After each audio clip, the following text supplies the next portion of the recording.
तो चलिए आज डिस्कस करते हैं मंगल ग्रह के विषय में। मंगल ग्रह के बारे में मैं इसलिए बता रहा हूँ कि चूँकि सूर्य और चंद्र से रिलेटेड विश्लेषण मैं पिछले वीडियो में कर रखा हूँ और ये आज मंगल की बारी है। तो मंगल के बारे में हम विभिन्न पहलुओं के बारे में डिस्कस करेंगे और मंगल का क्या स्वभाव है, मंगल से रिलेटेड क्या विचार किया जाता है, मंगल को बलि कैसे मानते हैं, कैसे वो निर्बल हो जाता है। सो मंगल से रिलेटेड सभी तरह का डिस्कशन करने जा रहे हैं। मंगल मेष और वृश्चिक राशि का स्वामी होता है। सो बेसिकली आप ऐसा समझें कि इसमें मेष क्या हुआ तो 1 और 8 है ना, इन दोनों का क्या होता है, वो स्वामी होता है मंगल। तो ये हमेशा ध्यान रखने वाली बात है कि स्वामी का मतलब अपना घर। और मंगल क्या होता है तो मकर में उच्च होता है। तो मकर का मतलब क्या हुआ तो ये 10 नंबर है ना, यहाँ पर क्या होगा ये उच्च होता है। और इसी तरह से कर्क में नीच होता है। तो ये उच्च हो गया और कर्क मतलब ये नीच है, चौथा नंबर राशि। किसी के अनुसार मेष में 18 अंश तक इसका मूल त्रिकोण होता है, परंतु जातक परिजात और सारावली जो कि एक बड़ा ही इम्पोर्टेंट ग्रंथ है ज्योतिष शास्त्र का, तो उसके अनुसार 12 अंश तक और बाद में 30 अंश तक स्वक्षेत्र होता है। स्वक्षेत्री में होने का मतलब है कि स्वगृही तो होगा ही, लेकिन स्वक्षेत्री होता है वो 12 अंश तक होता है और बाद में वो 30 अंश तक भी होता है। तो मकर में 28 अंश पर मोक्ष और कर्कट के 28 अंश पर परम नीच होता है ना।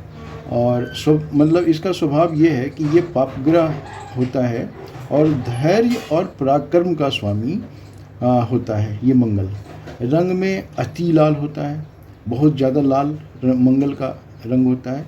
मनुष्य मंगल के प्रभाव से रक्त गौर होता है ना।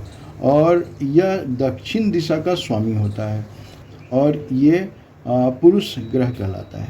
अब पंचभूत में अग्नि का बोध कराता है, मतलब आप जो समझते हैं कि क्षिति जल पावक गगन समीरा इस टाइप का, तो इसमें जो पंचभूत है उसको अग्नि का बोध कराता है और यह पित्त प्रकृति का होता है और शरीर में मज्जा का स्वामी होता है। और शक्ति, भूसंपत्ति या कृषि या धैर्य, रोग या भ्राता में मतलब अनुज, पराक्रम, अग्नि, सेनापति और राजशत्रु का कारक है। सो इन सभी विषयों पर इसका विचार किया जा सकता है।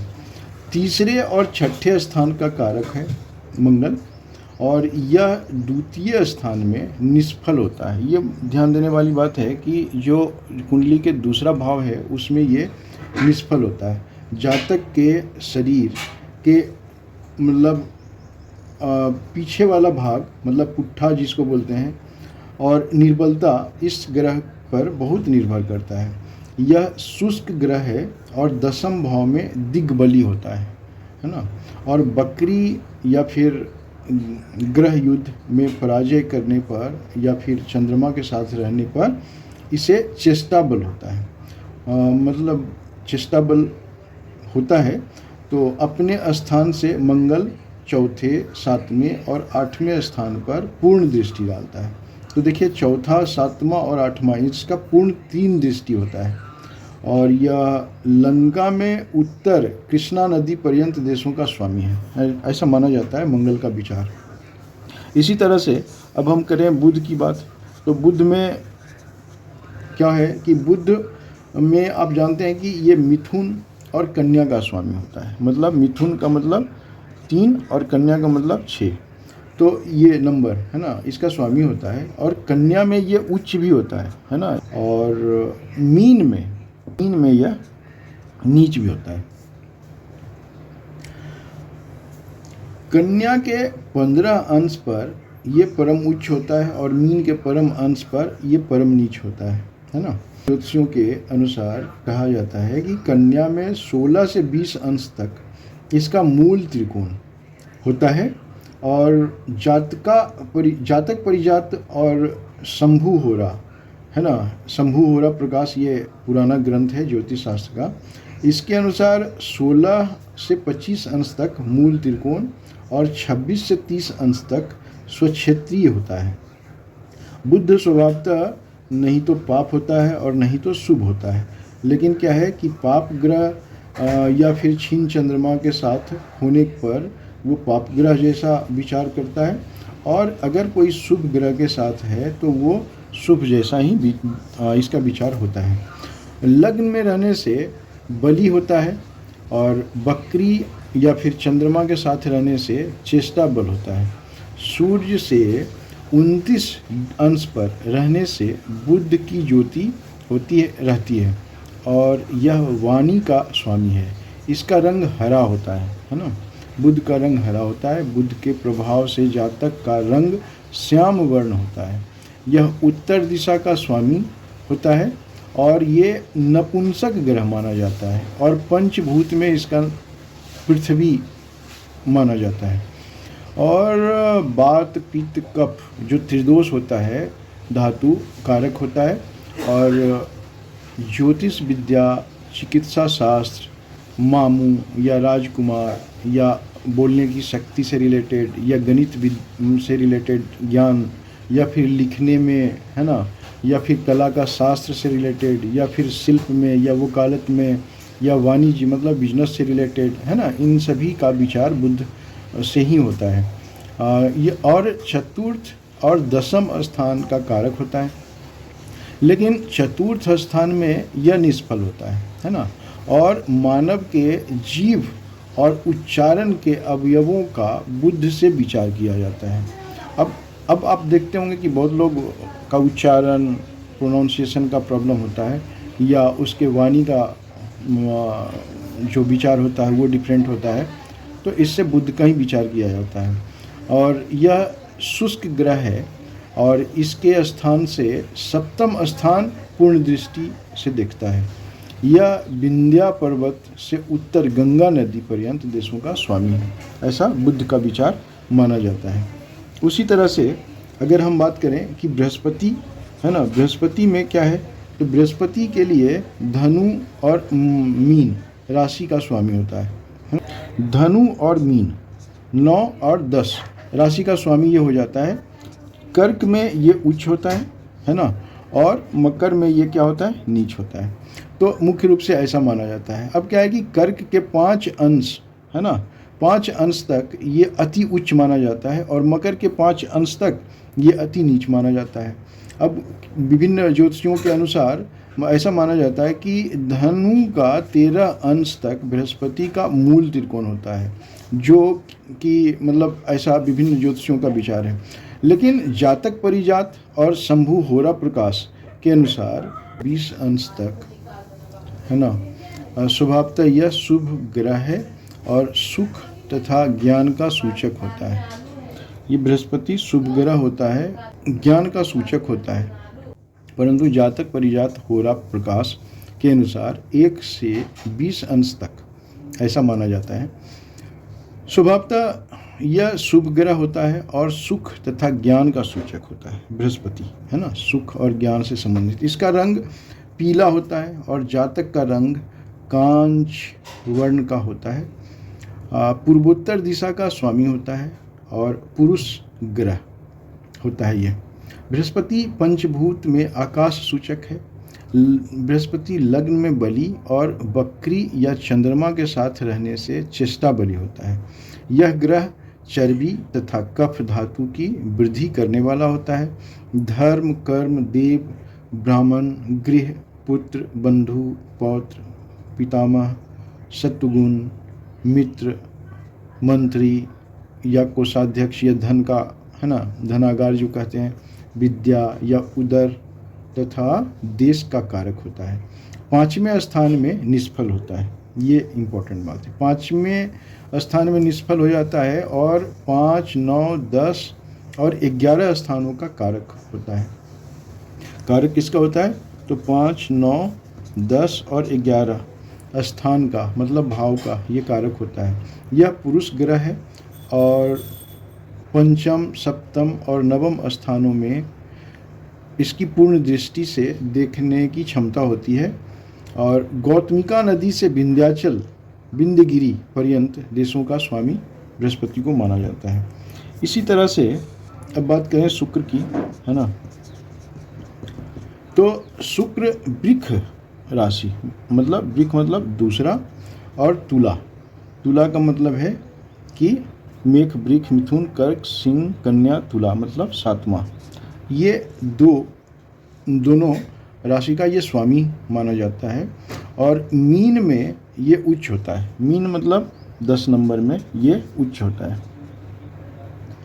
और कन्या में, कन्या मतलब 6 नंबर में ये नीच होता है। मीन के 27 अंश पर ये परम उच्च होता है और कन्या के 27 अंश पर परम नीच होता है। कन्या के 27 अंश पर परम नीच होता है। किसी के मतलब विभिन्न ज्योतिषियों के अनुसार तुला के 10 अंश तक यह मूल त्रिकोणस्थ और दिश में स्वगृही कहलाता है। जातक परिजात में 20 अंश तक और शंभु होरा प्रकाश में 15 अंश तक मूल त्रिकोण होता है। स्वभावतः वैसे ये शुक्र हमेशा शुभ ग्रह होता है, काल पुरुष की काम चेष्टा का सूचक होता है। यह अनेक तरह के रंग का बोध कराता है। इस ग्रह के प्रभाव से जातक का रंग श्याम गौर होता है और दक्षिण पूर्व दिशा का स्वामी होता है। छठे स्थान में शुक्र निष्फल होता है और 7वें स्थान में अनिष्टकारी होता है। तो अगर ऐसा देखा जाए कि छठे स्थान में शुक्र है तो उसको निष्फल मानना चाहिए, और 7वें स्थान में ये अनिष्टकर होता है। बकरी होने से यह चंद्रमा के साथ रहने पर चेष्टा बलि होता है। यह स्त्री ग्रह और पंचभूत में जल सूचक माना जाता है। स्त्री ग्रह शुक्र को माना जाता है, पंचभूत में ये जल सूचक होता है और इसको जल ग्रह भी कहते हैं। यह और शुक्र कफ और वायु धातु का कारक होता है। कलत्र काम संबंधी कार्यकलाप, सुख मतलब गाने वाला विद्या या कविता काव्य है ना, या पुष्प या आवरण, नेत्र, वाहन, शैया, विभव, कविता, राजयोग और स्त्री आदि का कारक शुक्र ग्रह होता है। दिन में जन्म होने से कभी कभी माता का भी विचार होता है। सांसारिक सुख का विचार इसी तरह से किया जाता है। यह सप्तम स्थान का कारक और अपने स्थान में सप्तम पर इसकी पूर्ण दृष्टि होती है। कृष्णा और गौतमी नदियों के बीच के देशों का स्वामी को शुक्र का मतलब शुक्र उसका स्वामी होता है। इसी तरह से अब हम बात करते हैं शनि का, है ना। शनि ग्रह के बारे में डिस्कस करते हैं थोड़ा। तो शनि को मकर और कुंभ का स्वामी माना जाता है। मकर मतलब 10 नंबर और 11 मतलब कुंभ, है ना, इन दोनों का स्वामी होता है शनि। और तुला में उच्च होता है और मेष में नीच होता है। मतलब क्या, 7 नंबर में ये उच्च होता है और 1 नंबर मतलब ये मेष में ये नीच होता है। ये शनि का ऐसा विचार होता है। अब क्या है कि तुला के 20 डिग्री पर ये परम उच्च होता है और मेष के 20 डिग्री अंश पर ये परम नीच होता है। कुंभ और 20 मतलब ऐसा माना जाता है कि कुंभ का 20 अंश तक इसका मूल त्रिकोण होता है और उसके बाद स्वगृही हो जाता है। अब इसका स्वभाव जो होता है वो पाप ग्रह का होता है और ये दुख सूचक होता है। अब ये शनि जो है ना, ये दुख सूचक इसको माना गया है। ये बड़ा इम्पोर्टेंट है, कभी भी अगर विचार करना हो तो इस पर भी ध्यान रखना होता है। और इसका अगर रंग देखें तो ये कृष्ण वर्ण का होता है तथा पश्चिम दिशा का स्वामी होता है और सप्तम स्थान में ये बलि होता है और बकरी या फिर चंद्रमा के साथ रहने से चेष्टा बलि होता है। यह मतलब शनि को नपुंसक ग्रह कहा जाता है और ये पंचभूत में वायु होता है, वायु सूचक होता है। इसका प्रभाव स्नायु पर पड़ता है, मतलब ब्रेन से रिलेटेड इसका विचार भी किया जाता है। और कोई मीन्स ऑपरेशन मीन्स शल्य या कोई रोग या कोई दास या दासी नौकर, है ना, दुख से रिलेटेड भी विचार होता है। आयु से रिलेटेड, मृत्यु से रिलेटेड या विपदा से, है ना, विभिन्न प्रकार का विचार किया जाता है। फिर इंग्लिश से रिलेटेड अंग्रेजी विद्या का भी कारक ये शनि होता है। जिस जातक का जन्म समय रात्रि में है और उसके लिए शनि मातृ और पितृकारक हो जाता है। यह शुष्क ग्रह है और सप्तम स्थान में निष्फल होता है। यह मतलब शनि अष्टम और द्वादश भाव कारक है। तीसरे, 10वें, 7वें और स्थान में शनि पूर्ण दृष्टि से देखता है। पूर्ण दृष्टि इसका क्या है? 3, 7 और 10, ये पूर्ण दृष्टि से देखता है इस 3 भाव को। तो ये है शनि से संबंधित विचार। और गंगा नदी से उत्तर और हिमालय पर्यंत देशों का अधिपति शनि को माना जाता है। इसी तरह से अगर अब हम बात करें कि और भी ग्रहों का विश्लेषण, तो एक राहु और केतु, इनका भी आने वाले वीडियो में हम डिस्कस करेंगे। चूँकि आप लोग देखते रहिए, और इन सभी ग्रहों से संबंधित सभी ग्रह का हम विश्लेषण करने जा रहे हैं। इसका एक सीरीज होगा, पार्ट 1, 2, 3, इन सभी को आप लोग देखिए और समझिए, कमेंट्स कीजिए। और आप लोगों को फ्री में जन्म कुंडली बनवाना हो, दिखवाना हो, विचार करवाना हो तो हमसे संपर्क कीजिए। बिना चार्ज का हम ये सब करेंगे, लेकिन वो आपका जब नंबर आएगा तो हम करेंगे। धन्यवाद।